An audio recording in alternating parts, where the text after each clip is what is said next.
નમસ્તે દર્શક મિત્રો, હું છું અરવિંદ સ્વામી અને આપ જોઈ રહ્યા છો કાન ખોલ કે સ્વામી ન્યૂઝ ચેનલ. આ એપિસોડમાં આપણે વાત કરીશું ચંપતરાયની રાજીનામા વિશે. આ ચંપતરાય નામ આજકાલ પૂરા દેશમાં બહુ ચર્ચાઈ રહ્યું છે. અયોધ્યામાં રામ મંદિર જે બન્યું છે એનું જે આખું ટ્રસ્ટ છે એના એ મહાસચિવ છે. આખા અયોધ્યાના રામ મંદિરનો બધો વહીવટ એ જ કરતા હતા, એના માણસો જ કરતા હતા. એને ગઈકાલે રાજીનામું આપી દીધું. એની સાથે બીજા ટ્રસ્ટી છે મિશ્રા, એને પણ રાજીનામું આપી દીધું.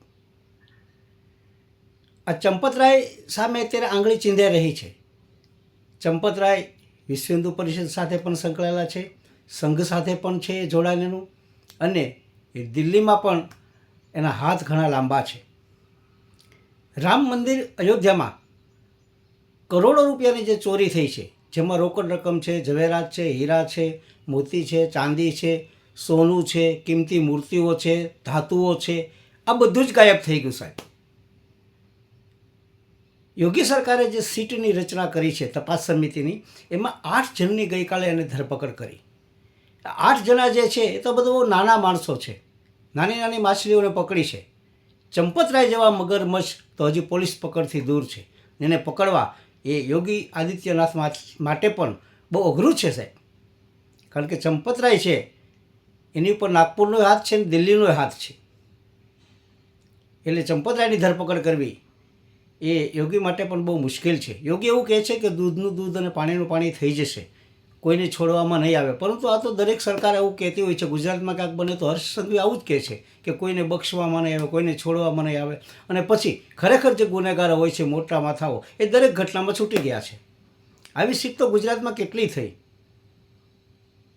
તક્ષશિલા કાંડમાં પણ થઈ, રણિયામાં પણ થઈ, મોરબીના પેલો બ્રિજ તૂટ્યો એમાં પણ થઈ. કોઈ નક્કર પરિણામ સાહેબ આવતું જ નથી. એમાં યુપી સરકાર શું કરે છે એના પર આખા દેશની મીટ છે. જે 8 જણની ધરપકડ કરી છે એમાં એક ટીનુ યાદવ કરીને પણ છે, એક લવકુશ કરીને છે. આ બધા જે છે એ બધા 20,000, 25,000, 30,000ના પગારદારો છે સાહેબ. એમાં કેશિયર છે 2. એનું કામ શું હતું? એને તો નોટો ગણવાનું કામ હતું. એ તો નોટો ગણી અને મૂકી દેતા હતા. એમાં શું એની ભૂમિકા હોય? સંભાળવાનું કામ જેનું હતું, રાખવાનું કામ જેનું હતું, ચોકીદારી કરવાની જવાબદારી જેની હતી, એ બધા માથાઓ તો બહાર છૂટથી ફરે છે. આ તો બધા નાના નાના માણસો છે. એ બધાને એને પકડી લીધા અને એવો સંદેશ આપ્યો કે સરકાર કામ કરે છે. ટીનુ યાદવ છે એ ચંપતરાયનો ખાસ માણસ છે. એનો 20, 25 કે 30,000 રૂપિયા પગાર છે, છતાં એ 1.5 લાખનો મોબાઈલ વાપરે છે સાહેબ.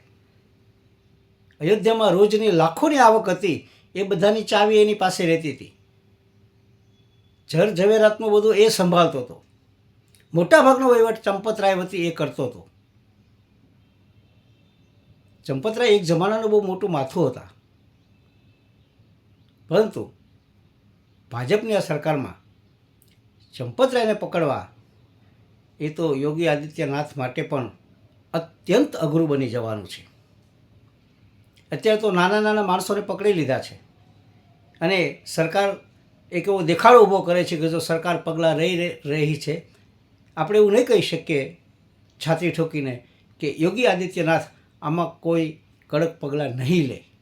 એનું કારણ છે કે સીટની જે રચના કરી છે એનો જે પ્રાથમિક રિપોર્ટ આવ્યો છે, એ પ્રાથમિક રિપોર્ટમાં તો જે નામ ખોલ્યા એ પ્રમાણે બધાની એને ધરપકડ કરી.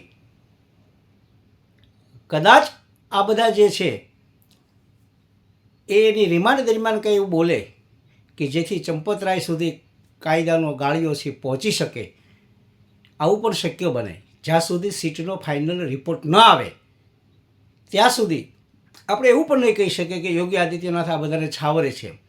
પરંતુ ફાઇનલ રિપોર્ટ આવ્યા પછી આખા દેશને ખબર છે કે આમાં ચોર કોણ છે. એમ છતાં સરકાર, યુપીની સરકાર તો ફીફા ખાંડે છે. હજી જો કોઈ એવા નક્કર પગલાં લેવામાં નહીં આવે તો ભાજપને તો નુકસાન થશે જ, સંઘને પૂરું નુકસાન થશે સાહેબ.